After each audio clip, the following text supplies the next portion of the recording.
Hey friends, Sleepy here, and welcome to a brand new episode of my weekly gaming playlist series. We've made it to another Friday, so we're going to do a little overview and talk about the games I played this week, share my thoughts and opinions on them.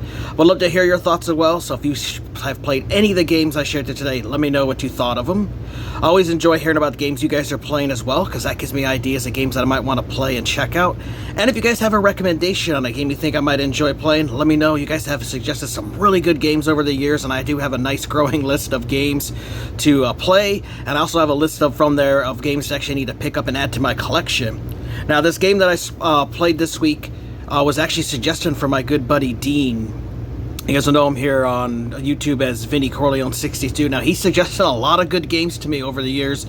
He's always sharing gameplay videos and trailers when new games come out, games he thinks I might be interested in. He's just like, hey bro, you gotta check this out, and then he lets me know his thoughts on them. And thanks to him, I've discovered a lot of games, including this one that I played this week.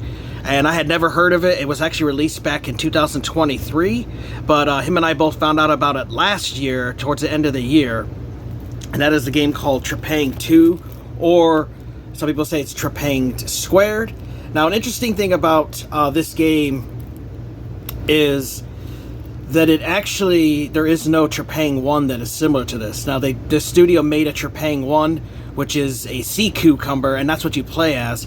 And I was reading that they just left the name Trepang 2 as like a placeholder for the project, and once it got out with marketing and stuff, the name kind of stuck around, and they knew that they couldn't really change it now because everybody knew it as Trepang 2, so it just became Trepang 2.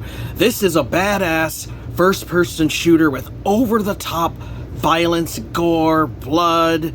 It's got amazing graphics on a Series X. Plays on my 4K TV. It looks absolutely beautiful. It's got really awesome music. Sometimes it's eerie. Sometimes it's hard pumping, like metal music. It just gets your blood pumping, wanting to go around and kick ass and kill people. And I've just been having an absolute blast playing through this game. I also got to thank my buddy Dean again for letting me know that there was a huge Microsoft Xbox sale that's been going on the past few weeks, and I was actually able to get the complete version of Trepang 2 with all the DLC and everything for $17. It was like $17.50 or something, but an amazing deal, and I got all the DLC on that, and I have having a lot of fun with it. I'll read you guys from the back. Unleash hell on your enemies. Play an explosive story campaign. Use brutal melee combat. Harness next level superpowers. You are Subject 106. You have no memories of your past life, but have been infused with supernatural abilities. Revenge is on your mind. You'll stop at nothing to get what you want. Deliver devastating punches, sneak around in the shadows, wield explosive weapons, and give your former captors a taste of their own medicine. So let's check out some gameplay of Trepang 2. Hey guys, today we're checking out a really cool first-person shooter called Trepang 2 or Trepang Squared.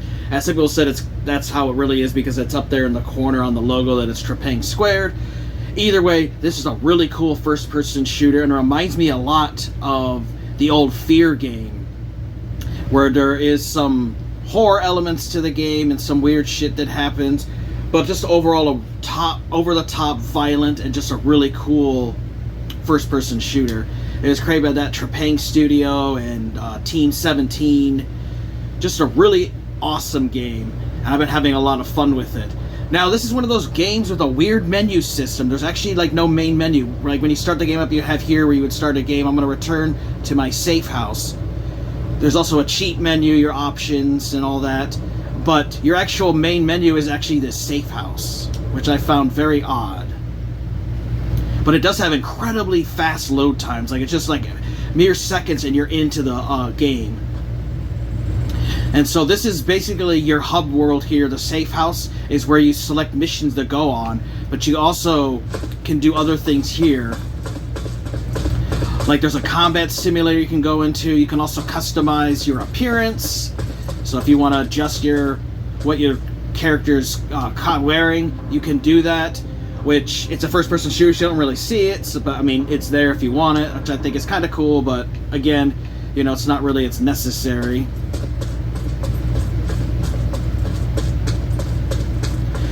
You also have your supplies, so the different weapons you've unlocked, because there's a huge variety. You got pistols, submachine guns, rifles, shotguns, revolvers, grenade launchers, there's a bolt launcher, there's a sword, there's miniguns, so there's all kinds of weapons for you to get.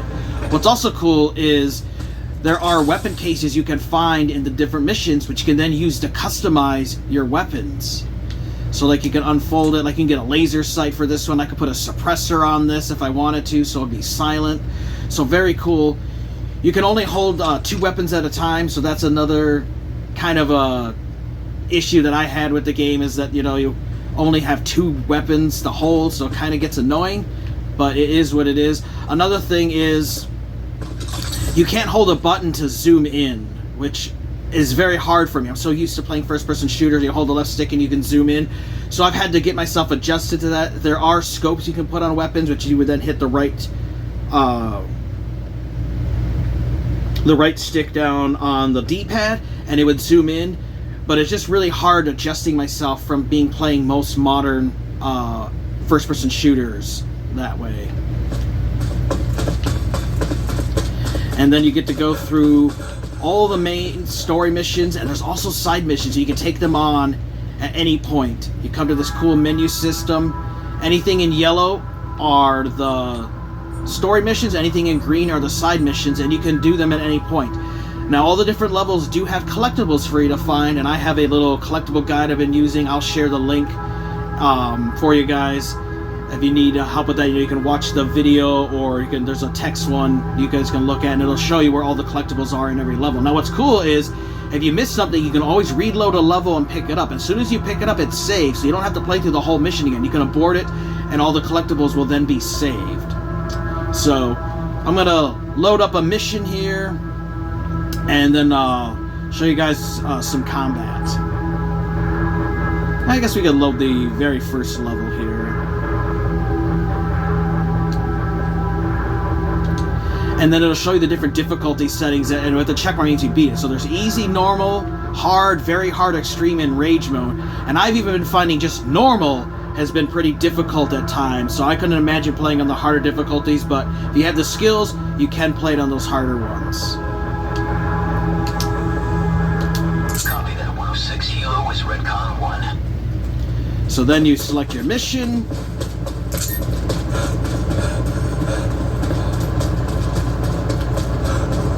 And you go out here and jump on the helicopter, and it'll take you to that mission.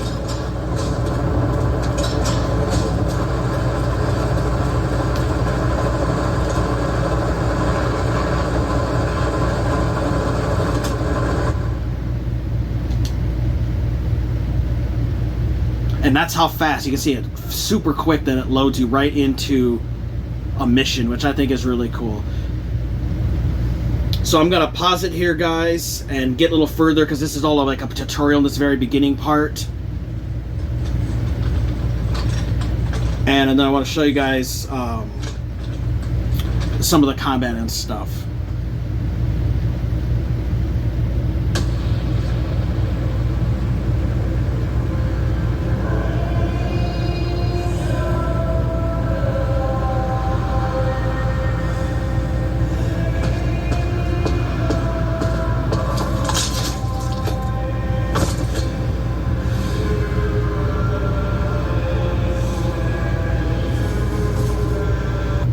Alright, now we made it into some combat with some soldiers and stuff. And you have abilities. You actually can make yourself be cloaked, and you have a meter on the right-hand side that'll go down, and once it's all the way depleted, you lose it. You also have slowdown time, so a bullet time mode, similar to like the Fear games and Mad Max and stuff. And that meter gets refilled when you kill enemies, and that comes in very handy when you're running around fighting enemies. You can also do stealth, so you can sneak up on enemies, and you can pick up use enemies as a human meat shield, so you can hold them and use them as a shield while you're fighting others. It's just cool. And you can also kill them, throw them. There's ragdoll physics. Just a very over-the-top violent game that is really cool.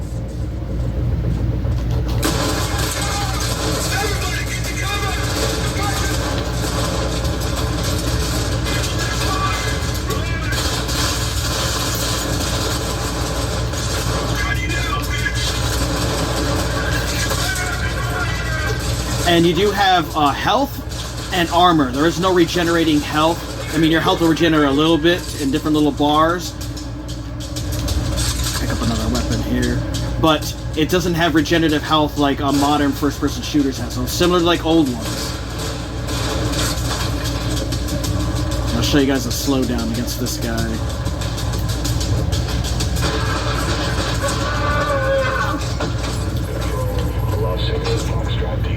Last position maintenance tunnel. Control, this is Echo. We're rescuing Foxtrot's last known position.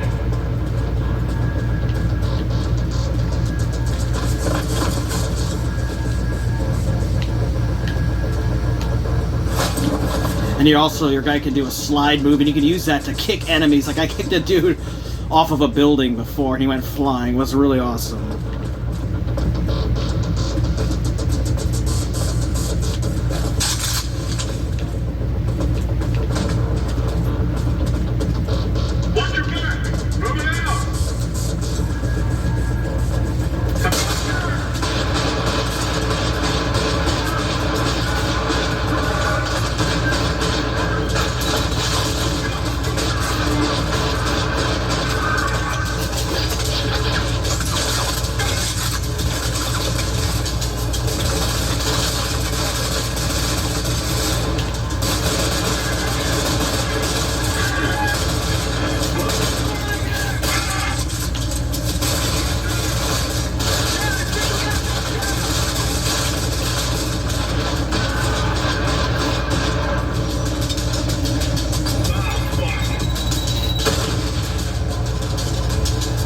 You also can get grenades and throwable weapons like knives and tomahawks and stuff you can use to dispatch enemies as well.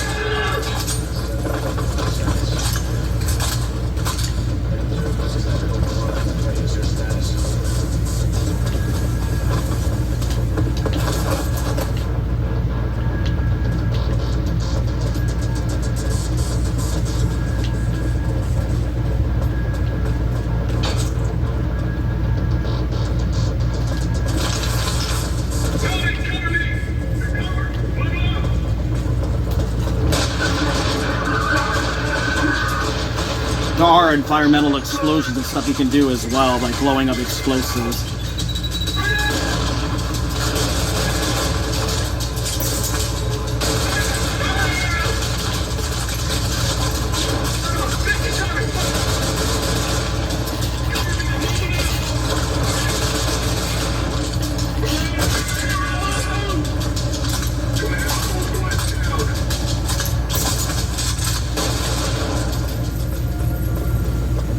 So just an overall super violent, bloody game. Some have the music pounding, like some heavy metal playing in some battles. There are bosses that you will fight, and they can be incredibly challenging at times. You also fight more than just humans. You also fight creatures and weird stuff. There's some paranormal things that happen during the game. It's just a really enjoyable experience. It doesn't have a super like in-depth story or anything. It's mostly about playing the game. But you do play as this guy called 106. He's some kind of super soldier, and you have to go through and investigate stuff through the story. But it's mostly just about playing. And it's just a really awesome game. So if you guys love violent, over-the-top, first-person shooters, just with great visuals. I mean, the game looks absolutely beautiful on my 4K TV here playing the Series X. The graphics just look wonderful. Good voice acting, and just overall a really fun first-person shooter. You guys definitely need to check out Trepang 2. I've been having a blast with it, and I'm looking forward to beating it this week. Hope you guys enjoyed that look at Trepang 2. I beat the game 100%. I went through the main story, the campaign, the side missions, and then I did all the DLC, campaign and missions and stuff. Now what's cool is people have asked the developers if they were planning to release more DLC for this in the future, and they said that they are thinking about it and that they may in the future, because there has been some demand from fans of the game. So I think that's really awesome, because I got the season pass with that bundle that I got with Trepang 2. So definitely a really awesome game. If you guys love first-person shooters that's over-the-top violence and bloody and gory, just amazing music, great voice acting, you gotta check out Trepang 2. It's awesome. Now, unfortunately, I really can't recommend getting a physical copy because this game's extremely rare. This is one of the rarest physical copies of an Xbox Series X game that's out there. Got a tiny print run for North America and Europe. I got lucky and was able to get a copy from Play Asia, and I had talked about it in my pickup video that when I had bought it back in, it was either April or May, that after I had bought it, it literally sold out, and then they ran out of copies for several of us who actually bought it, and they told us, you know, we don't want you to cancel. We're going to try to we're going to secure another shipment from our distributor, and they actually were able to, and I was able to get one, but that site's completely sold out, and it's rare to find a copy anymore. So I would recommend get the digital version. You can find it on sale, like I got it for that $17-some sale. It is normally $40. This game is definitely, for me personally, would be worth paying the $40 for, but digital is probably the way you're going to have to go, unless you want to sit hunting for a long time to find a physical copy. You may get lucky, but just be aware it's a super rare game, so I would just suggest getting the digital version, especially the one that's complete, that has all the DLC and stuff with it, because then it adds extra missions and things for you to go through, weapons and stuff. But I had a lot of fun with this game. It was awesome going through it.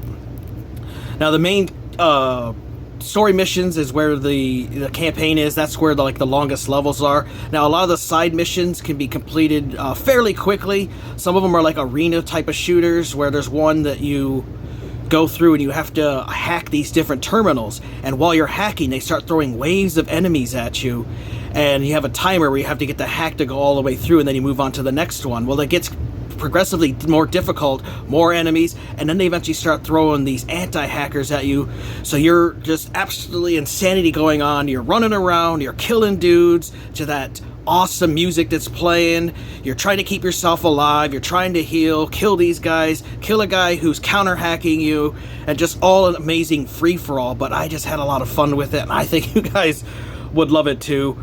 Just an absolute wonderful game that I had a lot of fun playing with, and I do hope that they actually will release some more DLC for, because I absolutely love the game. Not a super long story.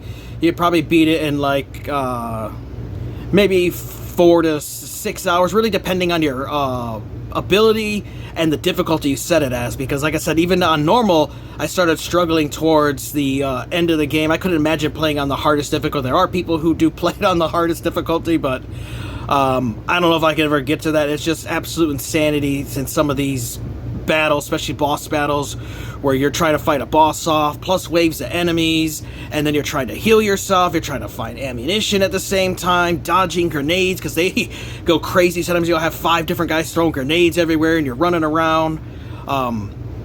You do need to utilize your superpowers, though, where you can do slow down time, which is awesome, where where you cut someone's head off in that slow motion, their head flies away, and the bullets slow down. It's just really awesome. You have that little meter there, and now you fill that meter when you kill enemies. It gets filled up, so you got to make sure you're killing enemies so that you can fill up your slow-mo meter down, and also that's how you get armor packs, because there is no healing. You know, it's not like your newer first-person shooters where they started adding regenerative health.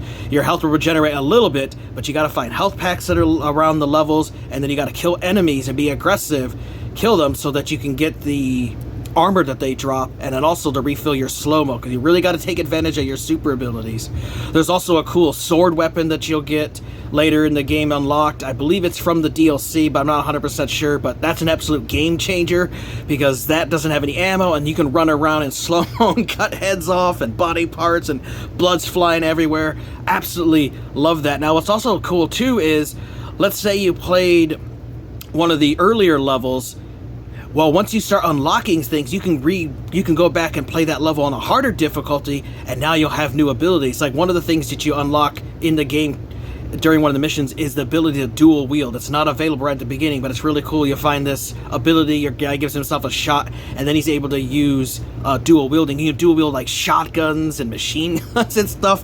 It's just awesome going through and blowing up dudes with double barrel shotguns, just blasting this dude, blasting that guy. And then you can also augment your weapons through the game by finding weapon parts that you find in around the missions, and there's also collectibles as well, including these drones. And if you find all of the drones, then you're able to unlock a secret ending, which I was able to do. So I will leave a link for you guys in the as a comment. You guys can check out that video from YouTube that I followed that shows you where all the collectibles are in the game. I was able to get all the collectibles. But overall, I had an absolute blast with this first-person shooter. Trepang 2 is amazing, and you've got to experience it for yourself at some point. Alright guys, let me know. Have you guys played Trepang 2? Would love to hear your thoughts on the game. I'd love to hear about the games you guys have been playing lately, and if you guys have a recommendation on a game you think I might enjoy, let me know. I'm always looking for new games to play and experience. I want to thank you guys for watching. Take care. You guys have an amazing day, and Sleepy will see you next time.